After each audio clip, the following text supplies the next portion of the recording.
Welcome to New Mexico Living.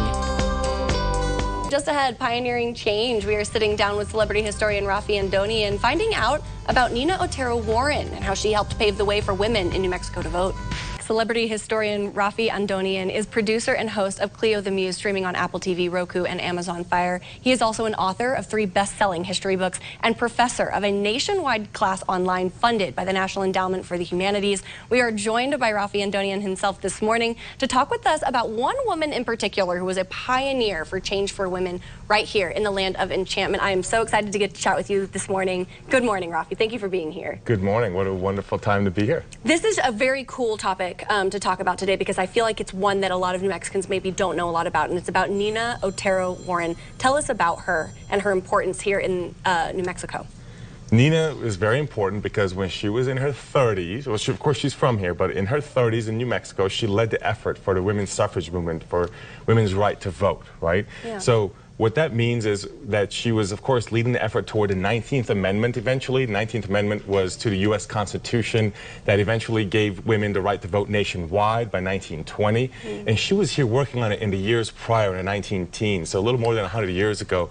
And what's really important about her is that she understood, unlike a lot of others, that you have to have the literature for promoting the right to vote in both English and Spanish. Many New Mexicans may remember just a few generations ago, Spanish was the primary language of maybe their grandparents or great-grandparents. She understood that to convey and communicate the importance of that, and ultimately led to the success with New Mexico being the 32nd state out of the 36 required to ratify the 19th Amendment to give women the right to vote nationwide. Which is absolutely incredible. I myself owe her a debt of gratitude just to pave the way for us to be able to have that right. So what an amazing legacy to leave behind. Can you tell us a little bit about what she did, maybe more specifically, to help women here in New Mexico win that right to vote?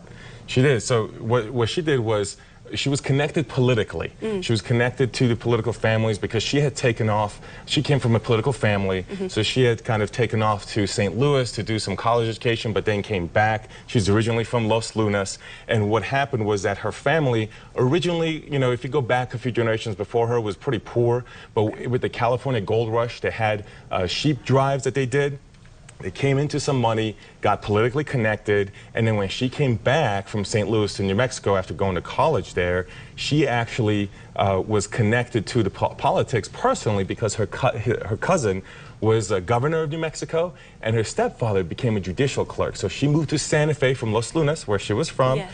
And what happened is that in Santa Fe, she personally gained from those family political connections and put them to use, again, promoting, speaking both Spanish and English for women's rights so that we can get the support so that New Mexico would ratify the 19th Amendment. Yeah, absolutely. It sounds like such an elegant story, right? Something of like, you know, well, this is how it happened, and then they got these connections, then it moved this effortlessly, but it wasn't. She really faced a lot of challenges, especially in the public school system. Talk with us about those. In the public school system, she was the first female superintendent of Santa Fe Public Schools. And she did that while she was doing the suffrage movement here in New Mexico. It's really fascinating how many things she juggled, right? And that's something I know many women can relate to, juggling multiple hats. She had a family, she had a superintendent job, she was leading the women's suffrage movement. And when she was superintendent of Santa Fe Public Schools, her main thing, again, was understanding the importance of having things in multiple languages. You know, here in New Mexico, the culture is so precious, so unique, and a lot of the federal pressure, the national pressure, was to assimilate into Anglo culture, the different Hispano and Native communities that you have here through education. However, she resisted that.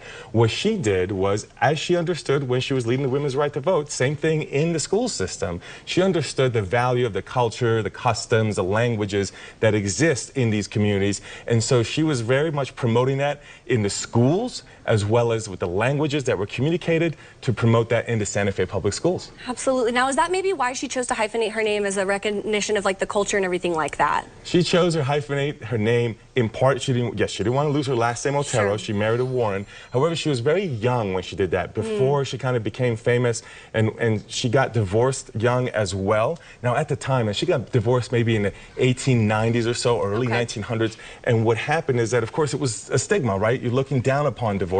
So she wanted to kind of make it seem like she was a widow rather than divorced, so she kept the hyphenated Warren on there so she doesn't suffer from the stigma. Now, here's what's really interesting. When she runs for Congress later on in 1922, so remember, 19th Amendment passes 1920, women gained a right to vote. Just 2 years later, 1922, she's running for office. She's running for Congress to represent New Mexico in the United States Congress. But what comes out is that she wasn't actually a widow. She was actually divorced. Oh, no. And that was attributed in part to why she lost. It was a very close vote. She barely lost. My But she was the goodness. first Latina U.S. Congress candidate. So she still blazed a trail, didn't quite make it, was very close, but the story of her name really ends up connecting to her political fate at the end as well. Well, this woman is incredible here in the context of New Mexico, but also in the greater context of our country, and she is actually being honored on a quarter. You brought a prop with you today, and I want to talk about it. How important is that she is being memorialized, if you will, on this quarter? It's critical, right? There's only 5 women this year that the U.S. Mint is honoring on the U.S. quarter. On the other side, from George Washington, Nina Otero-Warren is on there, of course, and in Spanish it says voto la mujer, which means, of course, votes for women, or voto para la mujer.